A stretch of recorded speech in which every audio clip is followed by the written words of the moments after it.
ऐसे में सीधे अब आपको लेकर चलती हूँ, आम आदमी पार्टी के प्रवक्ता हमारे साथ इस वक्त जुड़ गए हैं, आप देख रहे हैं।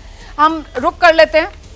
हमारे साथ आम आदमी पार्टी की तरफ से आदिल खान साहब मौजूद हैं इस वक्त, और आदिल से जरा जान लेते हैं। आदिल, क्या तय करने जा रहे हैं आप लोग? पंजाब में साथ में लड़ेंगे कांग्रेस के या अलग अलग? आमने सामने की फ्रेंडली फाइट पंजाब में होने वाली है, और इस पर दिल्ली के सीट शेयरिंग पर कोई असर पड़ेगा या नहीं?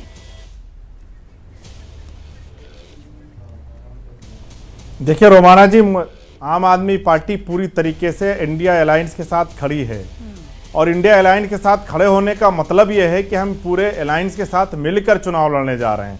तो मुझे लगता है कि यह प्रश्न आना ही नहीं चाहिए कि कहां लड़ेंगे कहां नहीं लड़ेंगे। हम पूरे देश में इंडिया अलायंस के साथ मिलकर चुनाव लड़ने जा रहे हैं।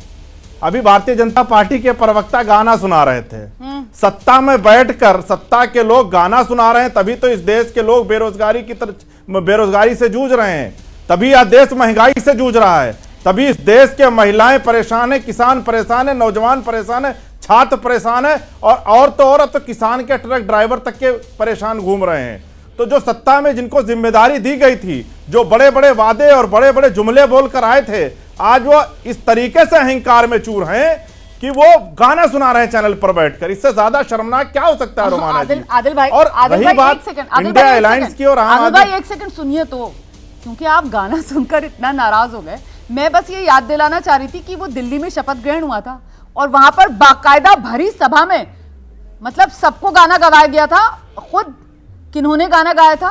केजरीवाल साहब ने गाना गाया था, अगर मैं गलत नहीं हूं तो गाना था इंसान का इंसान से वो भाईचारा। मतलब गाने पर इतनी तिलमिलाहट, सत्ता में है तो मतलब गाना नहीं गा सकते?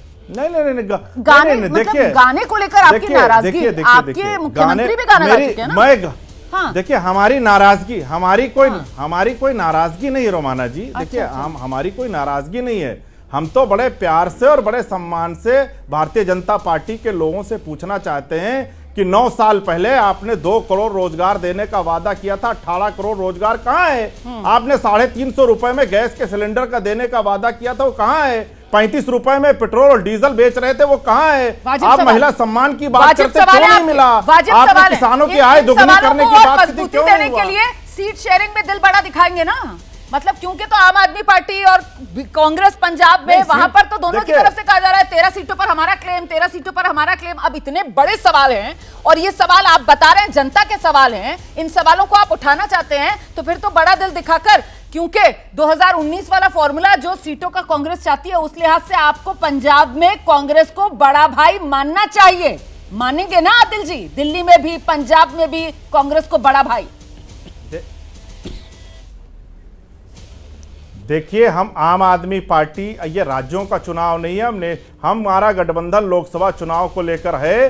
और मुझे लगता है कि हमारी सारी सीट शेयरिंग होंगी, और आपको पता चल जाएगा, पूरे देश को पता चल जाएगा। कम से कम एक बार उनसे भी तो पूछिए जो 40 दलों का गठबंधन लेकर घूम रहे हैं, वो अपने यहाँ कैसे सीट शेयरिंग करेंगे, उनसे भी एक बार फार्मूला पूछ लीजिए। हम तो चर्चा भी कर रहे हैं, हम तो बात भी कर रहे हैं, उनके यहाँ तो जो गठबंधन के साथी हैं, उनके यहाँ तो जो गठबंधन के साथी हैं, वहां से कोई दावे ही नहीं निकल कर आ रहे। तो मैं सवाल क्या करूं? आपसे मैं सवाल इसलिए पूछ रही हूँ, जेडीयू से मैं सवाल इसलिए पूछ रही हूँ, टीएमसी के नेता को भी हमने बुलाया था, हम तो उनसे भी सवाल पूछना चाह रहे थे, क्योंकि वो दावे ऐसे कर रहे हैं ना। आप देखिए बंगाल को लेकर अधीर रंजन चौधरी है, कोई छोटे मोटे नेता तो है नहीं, उन्होंने ही कह दिया कि साहब दया थोड़ी करिए ममता बनर्जी। टीएमसी कह रही थी 2 सीट दे देंगे कांग्रेस को, कह रही 2 सीट से हमारा काम नहीं चलने वाला। मतलब अब इस तरीके के जब बयान आते हैं तो फिर चर्चा करनी पड़ती है ना। खैर कोई बात नहीं, कोई बात नहीं सर।